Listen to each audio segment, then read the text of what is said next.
ഇന്ന് ചടുലമായ ഒരു വാർത്താ ദിനമാണ്. ഏറ്റവും പ്രധാനപ്പെട്ട വാർത്ത അത് രാഹുൽ മാങ്കൂട്ടം തന്നെയാണ്. മൂന്നാമത്തെ ബലാത്സംഗ പരാതിയിൽ അറസ്റ്റിലായ റിമാൻഡിലായ രാഹുൽ മാങ്കൂട്ടത്തിനെ അല്പസമയം മുൻപാണ് തിരുവല്ലയിലെ കോടതിയിലേക്ക് എത്തിച്ചത്. നോക്കൂ, എത്ര വലിയ പ്രതിഷേധമാണ് ഡിവൈഎഫ്ഐ യുവമോർച്ച സംഘടനകളുടെ ഭാഗത്തു നിന്ന് ഉയർന്നത്. പക്ഷേ എല്ലാത്തിനെയും ചിരിച്ച് പരിഹസിച്ചുകൊണ്ട് ആണ് രാഹുൽ കോടതി വളപ്പിലേക്ക് കയറിപ്പോയത്. ഇന്ന് 7 ദിവസത്തെ കസ്റ്റഡി അപേക്ഷയാണ് അന്വേഷണ സംഘം ഇപ്പോൾ നൽകിയിട്ടുള്ളത്. അതിൽ 7 ദിവസം നൽകുമോ എന്നുള്ളത് അറിയില്ല. ജാമ്യാപേക്ഷയും ഇന്ന് പരിഗണനയ്ക്ക് വരും. പക്ഷേ അതിനു മുൻപ് കസ്റ്റഡി അപേക്ഷയായിരിക്കും പരിഗണിക്കുക. സ്വാഭാവികമായും അന്വേഷണ സംഘം കസ്റ്റഡി ആവശ്യപ്പെട്ടാൽ അത് കോടതികൾ നൽകാറാണ് കീഴ്വഴക്കം. അതിൽ 7 ദിവസമാണ് ആവശ്യപ്പെട്ടത്. ആ 7 ദിവസം അനുവദിക്കുമോ എന്നുള്ളത് അറിയില്ല. അപ്പോൾ ഇനി എന്തായിരിക്കും കോടതിയുടെ തീരുമാനം? എത്ര ദിവസമായിരിക്കും കസ്റ്റഡിയിൽ വിടുക? ഇനി ജാമ്യാപേക്ഷയിൽ എന്ത് തീരുമാനം? ഈ 2 കാര്യങ്ങളുമാണ് ഇന്ന് തിരുവല്ലയിലെ കോടതിയിൽ നമ്മൾ പ്രതീക്ഷിക്കുന്നത്. അതോടൊപ്പം തന്നെ മാവേലിക്കര സ്പെഷ്യൽ സബ് ജയിലിൽ നിന്ന് രാഹുലിനെ മാറ്റിയേക്കുമെന്നും കേൾക്കുന്നുണ്ട്. അതുമായി ബന്ധപ്പെട്ട് മാറ്റണമെന്ന് ആവശ്യപ്പെട്ട് രാഹുലിന്റെ അഭിഭാഷകൻ ഇതുവരെ ഒരു അപേക്ഷയും കോടതിയിൽ നൽകിയിട്ടില്ല. പക്ഷേ അങ്ങനെ ചില വാർത്തകളും കേൾക്കുന്നുണ്ട്. മാവേലിക്കരയിൽ നിന്ന് മാറ്റണം എന്നുള്ള രീതിയിൽ 2 രാത്രികളാണ് രാഹുൽ മാങ്കൂട്ടത്തിൽ ജയിലിനുള്ളിൽ അഴിക്കുള്ളിൽ പൂർത്തിയാക്കിയത്. ഒറ്റയ്ക്ക് ആയിരുന്നു. സുരക്ഷാ കാരണങ്ങളാൽ മറ്റ് തടവുകാരുണ്ടായിരുന്നില്ല. രാഹുലിനെ കോടതിയിൽ ഹാജരാക്കിയിട്ട് നോക്കും.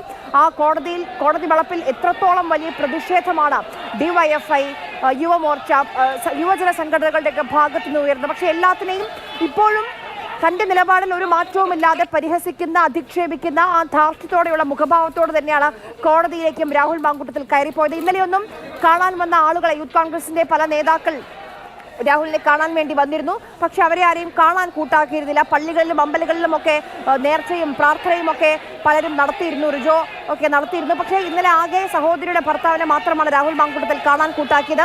വസ്ത്രവുമായാണ് സഹോദരിയുടെ ഭർത്താവ് ജയിലിലേക്ക് എത്തിയത്. നമുക്ക് സി കെ അഭിലാലിലേക്ക് പോകാം. സി കെ അഭിലാലും രഘുനാഥ് നാരായണനുമാണ് തിരുവല്ല കോടതിക്ക് മുന്നിൽ നിന്ന് ഏറ്റവും പുതിയ വിവരങ്ങളുമായി നമുക്കൊപ്പം ചേരുന്നത്. ആദ്യം അഭിലാലിലേക്കാണ്. അഭിലാൽ, കോടതി നടപടികൾ ആരംഭിച്ചോ? കോടതി നടപടികൾ ആരംഭിച്ചിരിക്കുകയാണ്. ആദ്യ കേസായി മറ്റ് ചിലതാണ് പരിഗണിക്കുന്നത്.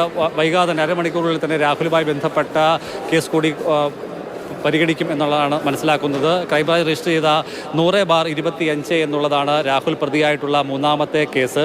പ്രതിയെ കൊണ്ടുവന്ന സമയത്ത് ഏറെക്കുറെ 15 മിനിറ്റോളം സമയം കടുത്ത പ്രതിഷേധമാണ് ഉണ്ടായത്. ഇത് പ്രതിഷേധത്തിൻ്റെ ആദ്യഘട്ടം മാത്രമാണ്. നമുക്ക് ദൃശ്യങ്ങളിലേക്ക് നോക്കാം. കോടതിയുടെ പുറത്ത് പ്രതിഷേധക്കാർ വീണ്ടും സംഘടിച്ച് നിൽക്കുകയാണ്. പ്ലക്കാർഡും അതോടൊപ്പം തന്നെ ബാനർ അടക്കമുള്ളവ അവർ കയ്യിൽ കരുതിയിട്ടുണ്ട്. ചുരുക്കത്തിൽ പ്രതിയുമായി പുറത്തേക്ക് വരുന്ന ഘട്ടത്തിലും കനത്ത പ്രതിഷേധത്തിലുള്ള സാധ്യത തന്നെയാണ് നമുക്ക് കണക്കാക്കാൻ സാധിക്കുന്നത്. ഡിവൈഎഫ്ഐ പ്രവർത്തകരും BJP യുവമോർച്ച പ്രവർത്തകരും പിരിഞ്ഞു പോയിട്ടില്ല. അവരും കടുത്ത പ്രതിഷേധം ഇനിയും അറിയിക്കാൻ വേണ്ടിയുള്ള തീരുമാനത്തിലാണ്. മാത്രവുമല്ല, വരും ദിവസങ്ങളിൽ കസ്റ്റഡിയിൽ വിടുന്ന പക്ഷം വരും ദിവസങ്ങളിൽ തിരുവല്ല അടക്കം ഇടങ്ങളിൽ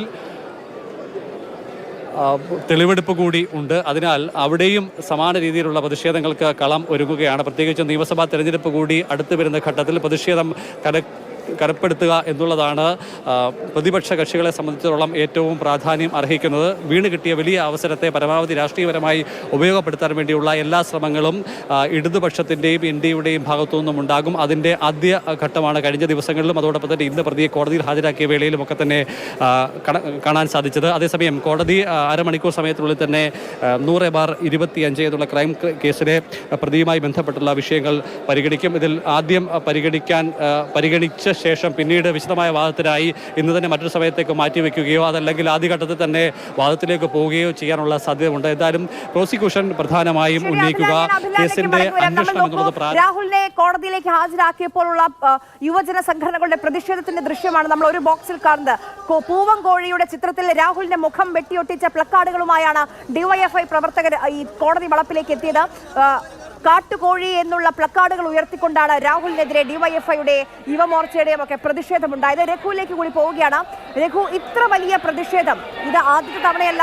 അറസ്റ്റ് ചെയ്ത സമയത്തും കൊണ്ടുവരുന്ന സമയത്തും ഒക്കെ സമാനമായ രീതിയിലുള്ള വലിയ വലിയ പ്രതിഷേധങ്ങൾ ഉണ്ടായി. പക്ഷേ അന്നും ഇന്നും രാഹുലിന്റെ ആറ്റിറ്റ്യൂഡിന് ഒരു മാറ്റവുമില്ല.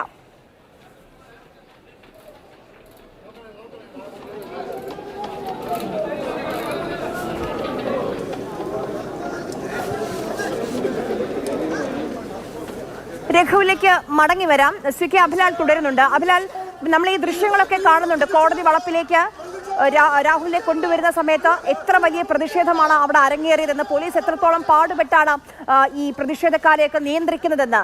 എന്നിട്ടും ഒരു കൂസലില്ലാതെയാണ് കോടതിക്കകത്തേക്ക് കയറിപ്പോയത് രാഹുൽ. അതെ, പ്രതീക്ഷിക്കുന്നതൊന്ന് സംഭവിക്കുന്നത് മറ്റൊന്ന് എന്നുള്ള രീതിയിലാണ് ഇതുവരെയുള്ള രാഹുലിന്റെ പ്രകടനങ്ങളൊക്കെ തന്നെയും കണ്ടത്. ഈ ലൈംഗിക ആരോപണ കേസോടുകൂടി രാഹുൽ ഏറെക്കാലം വീട്ടിലിരിക്കുമെന്നാണ് പൊതുവെ വിലയിരുത്തപ്പെട്ടതെങ്കിൽ തൊട്ടടുത്ത ദിവസം തന്നെ അദ്ദേഹം പുറത്തിറങ്ങുകയും പിന്നീട് കേസിന്റെ നിയമ നടപടികൾ ഒരു വശത്ത് പുരോഗമിക്കുമ്പോൾ ഏറെക്കുറെ 30 ദിവസത്തിനടുത്ത് അദ്ദേഹം ഒളിവിൽ പോയെങ്കിൽ പിന്നീട് രാഷ്ട്രീയ രംഗത്തും പൊതുപ്രവർത്തക രംഗത്തും ഒക്കെ തന്നെ ഒരു MLA എന്നുള്ള നിലയിൽ യാതൊരു ഭാവഭേദവും ഇല്ലാതെ പൊതുജന മധ്യത്തിലടക്കം അദ്ദേഹം എത്തിച്ചേർന്നിരുന്നു. അതുകൊണ്ട് തന്നെ ഇന്നത്തെ അദ്ദേഹത്തിന്റെ പ്രകടനത്തിലും സ്വാഭാവികത തീരെയില്ല എന്ന് തന്നെയാണ് കണക്കാക്കപ്പെടുന്നത്. കാരണം പ്രതിഷേധങ്ങൾ ശക്തിപ്പെടുന്നു. അദ്ദേഹത്തെ വ്യക്തിപരമായി ആക്ഷേപിച്ചുകൊണ്ടുള്ള പ്ലക്കാർഡുകൾ, ബോർഡുകൾ, ബാനറുകൾ എന്നിവ ഉയർത്തിക്കൊണ്ട് അതിശക്തമായ പ്രതിഷേധം ഉയരുമ്പോഴും അതിനെയൊക്കെ തന്നെ പുച്ഛിച്ചു തള്ളുന്ന രീതിയിൽ ചിരിക്കുന്ന മുഖത്തോടു കൂടിയാണ് നോക്കിക്കാണുന്നത്. രാഹുൽ നമ്മൾ ഈ ദൃശ്യങ്ങളിൽ കാണുന്ന വാഹനത്തിന്റെ ഇടത് വശത്ത് ഏറെക്കുറെ മധ്യഭാഗത്തായുള്ള സീറ്റിലാണ് ഇരുന്നത്. ഗ്ലാസ് വിൻഡോയ്ക്ക് പുറത്ത് ഇരുമ്പിന്റെ ചെറിയ കവചം കൂടിയുണ്ട്. അതിൽ അടിച്ചുകൊണ്ട് പ്രതിഷേധക്കാർ മുദ്രാവാക്യം വിളിക്കുമ്പോൾ അവരുടെയൊക്കെ തന്നെ മുഖത്തേക്ക് നോക്കിക്കൊണ്ട് പുഞ്ചിരി തൂകുന്ന രാഹുലിനെയാണ് നമുക്ക് ഇന്ന് കാണാൻ സാധിച്ചത്. കോടതി വളപ്പിലേക്ക് വാഹനങ്ങൾ എത്തിച്ചേർന്ന ശേഷം പ്രതിഷേധക്കാരെ തള്ളി നീക്കിക്കൊണ്ട് പോലീസ് രാഹുലിനെ പുറത്തേക്ക് എത്തിച്ചപ്പോഴും രാഹുൽ ചിരിക്കുന്ന മുഖവുമായാണ് പുറത്തേക്ക് ഇറങ്ങിയത്. ചുരുക്കത്തിൽ ഇപ്പോൾ സംഭവിക്കുന്നത് ഒന്നും തന്നെ വ്യക്തിപരമായി ബാധിക്കുന്നില്ല, അല്ലെങ്കിൽ ഏതെങ്കിലും തരത്തിൽ തനിക്ക് ആക്ഷേപം നൽകുന്നതല്ല എന്നതിൻ്റെ വ്യക്തമായ സൂചന നൽകിക്കൊണ്ടാണ് അദ്ദേഹം രംഗത്തേക്ക് വരുന്നത്. അത് വളരെ ബോധപൂർവമായുള്ള ഒരു പ്രകടനമായി തന്നെ വേണം കണക്കാക്കാൻ. കാരണം നിയമപരമായ പോരാട്ടത്തിലാണ് രാഹുലും അദ്ദേഹത്തെ അനുകൂലിക്കുന്ന ആളുകളും ഉള്ളത്. ആദ്യഘട്ടത്തിൽ കേസുമായി ബന്ധപ്പെട്ട് ലൈംഗിക ആരോപണം എന്നുള്ളത് നിലനിൽക്കുന്നതല്ല എന്നുള്ള അഭിപ്രായങ്ങൾ കോടതിയിൽ പ്രതിഭാഗം ഉന്നയിച്ചിരുന്നു. ചില സംശയങ്ങൾ പരാതിയുമായി ബന്ധപ്പെട്ടുള്ള കാര്യങ്ങൾ ഉയർത്തുകയും ചെയ്തിരുന്നു. ഏറ്റവും ഒടുവിൽ മൂന്നാമതൊരു കേസ് തീർത്തും അപ്രതീക്ഷിതമായി വരുന്നു. ആ കാര്യത്തിൽ രാഹുലിനെ പോലീസ് അല്ലെങ്കിൽ ക്രൈംബ്രാഞ്ച് സംഘം പരിപൂർണമായി രക്ഷപ്പെടാനുള്ള പഴുതുകൾ പരിപൂർണമായി അടച്ചുകൊണ്ട് ഞായറാഴ്ച പുലർച്ചെ സ്ഥലത്തു നിന്നും കസ്റ്റഡിയിലെടുത്ത് പിന്നീട് അറസ്റ്റ് രേഖപ്പെടുത്തുന്നു. നിയമപരമായി ഏതെങ്കിലും പരിരക്ഷ ലഭിക്കാനുള്ള വഴി തേടാനുള്ള സാധ്യതകൾ പരിപൂർണമായി അടച്ചുകൊണ്ടായിരുന്നു ഞായറാഴ്ചത്തെ കസ്റ്റഡിയും പിന്നീട് അറസ്റ്റും ഉണ്ടായത്. ചുരുക്കത്തിൽ രാഹുൽ അന്വേഷണ സംഘം പ്രതീക്ഷിച്ചതുപോലെ തന്നെ ആദ്യത്തെ 2 കേസുകളിൽ നിന്നും ഏറെക്കുറെ പോലീസ് കസ്റ്റഡിയിലോ അറസ്റ്റിലോ ജയിൽവാസത്തിലേക്കോ പോകാതെ നിയമപരമായ പരിരക്ഷ നേടിയതെങ്കിൽ മൂന്നാമത്തെ കേസിൽ രാഹുൽ കുടുങ്ങുകയാണ് ഉണ്ടായത്.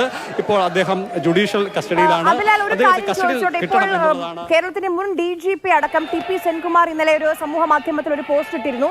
ഈ അറസ്റ്റ് നടപടികളുമായി ബന്ധപ്പെട്ട് പോലീസിനെതിരെ ഒരു വിമർശനമാണ് ഉന്നയിക്കുന്നത്.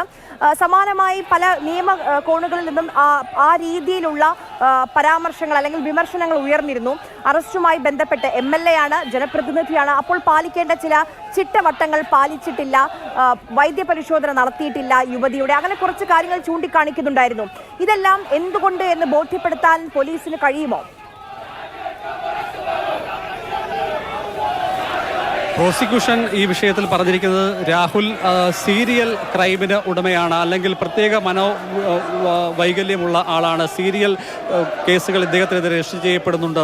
അദ്ദേഹത്തിനെതിരെ ആദ്യം സമർപ്പിക്കപ്പെട്ട റിപ്പോർട്ടിൽ തന്നെ അതിൽ പറയുന്നുണ്ട്. അതായത് അതായത് കുറ്റകൃത്യങ്ങളുടെ പരമ്പര ചെയ്യുന്ന ആൾ എന്നുള്ളതാണ്. സമാന രീതിയിൽ ഉയർന്നു വന്ന 3 പരാതികൾ, ചിലർ പരാതിയായി ഉന്നയിക്കാതെ സോഷ്യൽ മീഡിയയിൽ പറഞ്ഞിട്ടുള്ള അഭിപ്രായങ്ങൾ, ഇതൊക്കെ കൂടി മുന്നോട്ട് വെച്ചുകൊണ്ടായിരിക്കും രാഹുലിന് എതിരായിട്ടുള്ള കേസിൽ പ്രോസിക്യൂഷൻ നീങ്ങുക. അതേസമയം തന്നെ കേസിന്റെ നടപടികൾ പ്രാരംഭ ദിശയിൽ ഉണ്ടായിട്ടുള്ള പരിശോധനകളുടെ വീഴ്ചകൾ അടക്കം അന്വേഷണത്തിൽ ഇതുവരെ ഉണ്ടായിട്ടുള്ള പോരായ്മകൾ ചൂണ്ടിക്കാണിച്ചുകൊണ്ട് പ്രതിക്ക് പരമാവധി വേഗത്തിൽ ജാമ്യം നേടിയെടുക്കാൻ വേണ്ടിയുള്ള ശ്രമമായിരിക്കും പ്രതിഭാഗത്തു നിന്നും ഉണ്ടാവുക. എന്തായാലും സുദീർഘമായ ഒരു നിയമ പോരാട്ടത്തിന്റെ നാളുകൾ തന്നെയായിരിക്കും രാഹുലുമായി ബന്ധപ്പെട്ട കേസുകളിലൊക്കെ തന്നെയും ഉണ്ടാവുക. അതായത് ഈ പ്രതിഭാഗം ഉയർത്തുന്ന പ്രധാനപ്പെട്ട വിഷയം എന്നുള്ളത് ലൈംഗിക പീഡനം എന്നുള്ള ആക്ഷേപം തന്നെ നിലനിൽക്കുന്നതല്ല എന്നുള്ളതാണ്. ഉഭയകക്ഷി സമ്മതപ്രകാരമുള്ള ലൈംഗിക ബന്ധമാണ് എല്ലാവരുമായും വെച്ചു പുലർത്തിയത്. അതിനാൽ തന്നെ ആക്ഷേപങ്ങൾക്ക് ഒരു പരിധിക്കപ്പുറത്തേക്ക് അർത്ഥം കാണേണ്ടതില്ല എന്നുള്ളതാണ് പ്രതിഭാഗവും രാഹുലിനെ അനുകൂലിക്കുന്ന ആളുകളും പരസ്യമായും രഹസ്യമായും പറയുന്നത്. അതേസമയം തന്നെ ഈ കേസിൽ ആഗസ്റ്റ് മാസത്തിൽ ആദ്യ ആക്ഷേപം ഉയർന്നു വന്ന ഘട്ടത്തിൽ പാലക്കാട് നിന്നും രാത്രി വീട്ടിലേക്കെത്തിയ രാഹുൽ നടത്തിയ ഒരു പ്രതികരണമുണ്ട്. അതിൽ വളരെ വ്യക്തമായി പറയുന്നത് താൻ രാജ്യത്തെ നിയമവ്യവസ്ഥയ്ക്ക് എതിരായി ഒന്നും ചെയ്തിട്ടില്ല എന്നുള്ളതാണ്. അതായത് ഉഭയകക്ഷി സമ്മതപ്രകാരമുള്ളതായിരുന്നു തൻ്റെ സൗഹൃദങ്ങൾ ഒക്കെ തന്നെ എന്നുള്ളതാണ് അദ്ദേഹം സമർത്ഥിക്കാൻ ശ്രമിക്കുന്നത്. അതുതന്നെയായിരിക്കും പ്രതിഭാഗവും കോടതിയിൽ സമർപ്പിക്കുക. എന്തായാലും ഈ കേസിൻ്റെ നാൾവഴികൾ പരിശോധിക്കുമ്പോൾ വിവിധ കേസുകളുമായി ബന്ധപ്പെട്ട് നിയമോപദേശം അല്ലെങ്കിൽ നിയമവൃത്തങ്ങളുമായി പലകുറി കൂടിയാലോചന നടത്താൻ വേണ്ടിയുള്ള സൗകര്യങ്ങൾ, ഏത് തരത്തിലുള്ള നിലപാട് സ്വീകരിക്കണം എന്നുള്ളതിൽ വ്യക്തമായ ധാരണയും നിർദ്ദേശവും രാഹുലിന് ഉണ്ട്, അല്ലെങ്കിൽ ലഭ്യമായിട്ടുണ്ട്. അതിനാൽ തന്നെ രാഹുലിൻ്റെ ഓരോ നീക്കവും അതിൻ്റെ കൂടി അടിസ്ഥാനത്തിൽ ആണ് എന്ന് വേണം നമുക്ക് കണക്കിലാക്കാൻ. കാരണം വിദ്യാഭ്യാസമുള്ള ആളാണ്, പൊതുപ്രവർത്തകരാണ്, രാഷ്ട്രീയ രംഗത്ത് ഏറെക്കാലത്തെ പ്രവൃത്തി പരിചയമുള്ള ആളാണ്. അതിനാൽ അദ്ദേഹത്തിൻ്റെ നീക്കങ്ങളിൽ ഭാവി രാഷ്ട്രീയം സുരക്ഷിതമാക്കാൻ വേണ്ടിയുള്ള മുൻകരുതൽ കൂടി ഉള്ളതായിരിക്കും എന്നുള്ളത് നിശ്ചയമാണ്. അഭിലാലിലേക്ക് വരാം. ഇപ്പോൾ രാഹുൽ മാങ്കൂട്ടത്തിന് വേണ്ടി അഭിഭാഷകൻ അഭിലാഷ് ചന്ദ്രനായിരിക്കും കോടതിയിൽ ഹാജരാവുക എന്നുള്ള വിവരം കൂടി നമുക്ക് ലഭിക്കുന്നുണ്ട്. ആ ദൃശ്യങ്ങൾ നോക്കൂ. ആ പോലീസ് വാഹനത്തിൽ കോടതിയിലേക്ക് കൊണ്ടുവരുന്ന സമയത്തും തനിക്കെതിരെ ഉയർന്ന പ്ലക്കാർഡുകൾ കണ്ട്, പ്രതിഷേധങ്ങൾ കണ്ട് പുച്ഛിക്കുന്ന, അതിനെയെല്ലാം ഒരു പരിഹാസത്തോടെ നോക്കുന്ന രാഹുൽ മാങ്കൂട്ടത്തിനെയാണ് നമുക്ക് കാണാൻ കഴിയുന്നത്. ഒന്നല്ല, രണ്ടല്ല, 3 അതിജീവിതമാരാണ് രാഹുൽ മാങ്കൂട്ടത്തിനെതിരെ തങ്ങൾ നേരിട്ട ദുരനുഭവങ്ങൾ തുറന്നു പറഞ്ഞുകൊണ്ട്, സധൈര്യം തുറന്നു പറഞ്ഞുകൊണ്ട് മുന്നോട്ട് വന്നിട്ടുള്ളത്. എന്നിട്ടും ഒരു കൂസലില്ലാതെ, ചെയ്തതിൽ എവിടെയെങ്കിലും ഒരു കുറ്റബോധമില്ലാതെ നിൽക്കുന്ന, ഒരു പാപഭാരവും തനിക്ക് ബാധകമല്ല എന്ന നിലപാട് നിൽക്കുന്ന രാഹുൽ മാങ്കൂട്ടത്തിനെയാണ് കാണാൻ കഴിയുന്നത്. 7 ദിവസത്തേക്കാണ് കസ്റ്റഡി അപേക്ഷ നൽകിയിട്ടുള്ളത്. കോടതി എത്ര ദിവസം അനുവദിക്കും എന്നുള്ളത് അറിയില്ല. ഇപ്പോഴും അതിജീവിതയോട് രാഹുൽ അയച്ച ആ ഭീഷണി സന്ദേശങ്ങൾ നമ്മൾ കണ്ടതാണ്.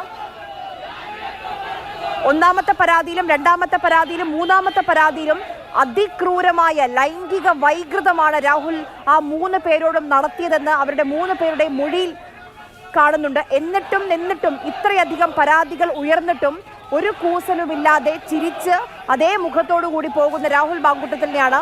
അവിടെയാണ് രാഹുൽ മാങ്കൂട്ടത്തിനെ ജയിലിലല്ല, ഒരുപക്ഷെ ഏതെങ്കിലും മാനസികാരോഗ്യ കേന്ദ്രത്തിലേക്കാണോ കൊണ്ടുപോകേണ്ടത് എന്ന സംശയം വരുന്നത്. ചികിത്സയാണ്, അടിയന്തരമായ ചികിത്സയാണ് നൽകേണ്ടത്.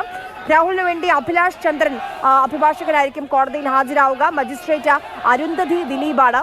ആദ്യം കസ്റ്റഡി അപേക്ഷയായിരിക്കും പരിഗണിക്കുക. അത് കഴിഞ്ഞായിരിക്കും ജാമ്യാപേക്ഷയിൽ കോടതി ഒരു തീരുമാനമെടുക്കുക. ഇരുഭാഗങ്ങളെയും കേൾക്കാൻ പിന്നീട് ഒരുപക്ഷെ വിശദമായ വാദത്തിലേക്കും പോകാനുള്ള സാധ്യതയുണ്ട്. ഇന്നലെ TP സെൻകുമാർ, മുൻ DGP ആണ്, അദ്ദേഹം സമൂഹ മാധ്യമത്തിൽ ഇതുമായി ബന്ധപ്പെട്ടൊരു പോസ്റ്റൊക്കെ ഇട്ടിരുന്നു. അത് രാഹുലിന്റെ അറസ്റ്റുമായി ബന്ധപ്പെട്ട് പോലീസിന്റെ ഭാഗത്തുനിന്നുണ്ടായ വീഴ്ചകൾ പറഞ്ഞുകൊണ്ടുള്ള പോസ്റ്റാണ് അത്. സ്വാഭാവികമായും 3ാമത്തെ അതിജീവിത വിദേശത്താണ്. അവരുടെ മൊഴി വീഡിയോ കോൺഫറൻസിംഗ് വഴിയാണ് രേഖപ്പെടുത്തിയത്. അങ്ങനെ മതിയോ? അവരുടെ വൈദ്യപരിശോധന നടത്തേണ്ടതല്ല, അങ്ങനെ കുറച്ച് ചോദ്യങ്ങൾ അത് നിയമ വിദഗ്ധരുടെ ഭാഗത്തു നിന്നും കേൾക്കുന്നുണ്ട്. പക്ഷേ പ്രോസിക്യൂഷൻ കോടതിയിൽ ഒരുപക്ഷെ സമർത്ഥിക്കാൻ പോകുന്നത് 1ഉം 2ഉം 3ഉം ഇനിയും വരാനുണ്ടെന്ന് കേൾക്കുന്നു, അറിയില്ല. അപ്പോൾ ഈ സീരിയൽ ഒഫൻഡറാണ്, അതിജീവിതമാർക്ക് ഒരു ഹയർ പൊസിഷനിൽ ഇരിക്കുന്ന വ്യക്തിയാണ് രാഹുൽ മാങ്കൂട്ടത്തിൽ. ഉന്നത അധികാര പദവിയിൽ ഇരിക്കുന്ന ഒരു വ്യക്തിയാണ് രാഹുൽ മാങ്കൂട്ടത്തിൽ. MLA ആണ്. അപ്പോൾ അതിനനുസരിച്ചുള്ള ഉന്നത പദവിയിൽ ഇരിക്കുമ്പോൾ തെളിവുകൾ നശിപ്പിക്കാൻ, സാക്ഷികളെ സ്വാധീനിക്കാൻ, അതോടൊപ്പം തന്നെ അതിജീവിതമാരെ ഭീഷണിപ്പെടുത്താനൊക്കെ സാധ്യതയുണ്ട്. അതുകൊണ്ടൊരു സീരിയൽ ഒഫൻഡറായി കണക്കാക്കി അറസ്റ്റ് ഇനിയും വൈകിപ്പിക്കാൻ കഴിയില്ലായിരുന്നു എന്ന് സമർത്ഥിക്കാനായിരിക്കും ഒരുപക്ഷെ കോടതിയിൽ ശ്രമിക്കുക. CK അഭിലാൽ തുടരുന്നുണ്ട്. അഭിലാൽ, ഈ വിദേശത്തുള്ള 3ാമത്തെ അതിജീവിത അവർ നാട്ടിലേക്ക് എത്തിയോ? അവരുടെ വൈദ്യപരിശോധനയൊക്കെ നടത്തേണ്ടതുണ്ടല്ലോ. അതുമായി ബന്ധപ്പെട്ട വിവരങ്ങൾ എങ്ങനെയാണ്?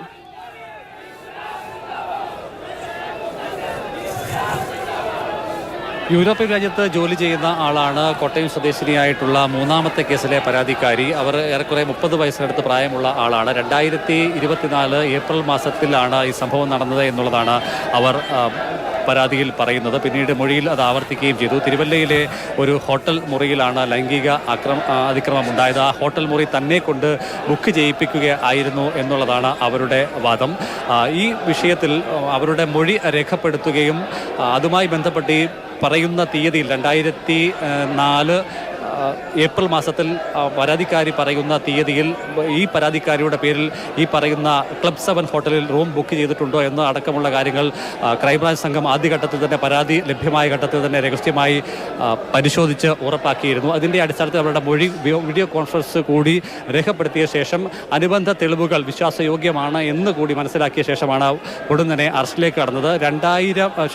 ക്രൈംബ്രാഞ്ച് രജിസ്റ്റർ ചെയ്ത ഈ കേസിൻ്റെ നമ്പർ കൂടി വളരെ സവിശേഷമുള്ളതാണ്. അതായത് 100/2025 എന്നുള്ളതാണ്. അതായത് ഡിസംബർ മാസം 31 മുൻപ് രജിസ്റ്റർ ചെയ്ത കേസാണ് എന്ന് വേണം കണക്കാക്കാൻ. അതായത് ഈ കേസിൻ്റെ നടപടികൾ, അതായത് നമുക്ക് ലഭ്യമാകുന്ന വിവരങ്ങൾ ഈ അറസ്റ്റിന് ഏറെക്കുറെ ഒരാഴ്ച മുൻപാണ് പരാതി ലഭ്യമായത് എന്ന് കണക്കാക്കുമ്പോൾ തന്നെ കേസിൻ്റെ നമ്പർ കണക്കിലെടുക്കുമ്പോൾ അത് ഡിസംബർ മാസത്തിൻ്റെ അവസാന ഘട്ടത്തിൽ ലഭ്യമായത് എന്ന് വേണം നമുക്ക് അനുമാനിക്കാൻ. 100/2025 എന്ന് പറയുമ്പോൾ 2025 ഡിസംബർ മാസം 31 മുൻപ് രജിസ്റ്റർ ചെയ്ത കേസാണ് എന്ന് കണക്കാക്കേണ്ടിയിരിക്കുന്നു. എന്തായാലും ഏറെക്കുറെ 10 ദിവസത്തിനടുത്ത് ഉള്ള കാലയളവ് ക്രൈംബ്രാഞ്ച് സംഘത്തിന് ഇതുമായി ബന്ധപ്പെട്ടുള്ള വിവരശേഖരണത്തിന് ലഭ്യമായി. അങ്ങനെ നിയമപരമായി ഏതെങ്കിലും പിഴവുകൾ ഉപയോഗിച്ച് ഇക്കുറി രാഹുൽ പുറത്തേക്ക് പോകാൻ പാടില്ല എന്നുള്ള ഒരു തീരുമാനം അന്വേഷണ സംഘത്തിന് ഉണ്ടായിരുന്നു എന്ന് വേണം നമുക്ക് കണക്കാക്കാൻ. അങ്ങനെ ഉന്നത കേന്ദ്രങ്ങൾക്ക് ലഭിച്ച പരാതി പോലീസിൻ്റെ അന്വേഷണ സംഘത്തിന് SITക്ക് ലഭ്യമാകുന്നു. അങ്ങനെ രാഹുലിൻ്റെ ലൊക്കേഷൻ വളരെ കൃത്യമായി മനസ്സിലാക്കുന്നു. അങ്ങനെ രാഹുൽ തീർത്തും പ്രതീക്ഷിക്കാത്ത ഒരു കാലയളവിൽ അദ്ദേഹത്തെ പിടികൂടുകയാണ് ഉണ്ടായത്. പരാതിക്കാരി ഉന്നയിക്കുന്ന പ്രധാനപ്പെട്ട ആക്ഷേപങ്ങളിൽ ഒന്ന് ലൈംഗിക അതിക്രമമാണ്. തുടർന്ന് തിരുവല്ല കോടതിയിൽ രാഹുൽ മാങ്കൂട്ടത്തിലിനെ ഹാജരാക്കിയിട്ടുണ്ട്. കസ്റ്റഡി അപേക്ഷയായിരിക്കും ആദ്യം പരിഗണിക്കുക. അന്വേഷണം പ്രോസിക്യൂഷൻ ആവശ്യപ്പെടുന്നത് 7 ദിവസത്തെ കസ്റ്റഡിയാണ്. അതിൽ 7 ദിവസവും അനുവദിക്കുമോ എന്നറിയില്ല. എന്തായാലും രാഹുൽ മാങ്കൂട്ടത്തിൽ ഒരു അത്ഭുതവും അതിശയവുമായി മാറുകയാണ്. കേരളം മുഴുവൻ രാഹുലിന്റെ ലൈംഗിക വൈകൃതങ്ങളെക്കുറിച്ച് ചർച്ച ചെയ്യുമ്പോഴും ഒരു കൂസലും ഇല്ലാതെ ചിരിച്ച മുഖത്തോടു കൂടിയാണ് കോടതിക്ക് അകത്തേക്ക് രാഹുൽ കയറിപ്പോകുന്നത്.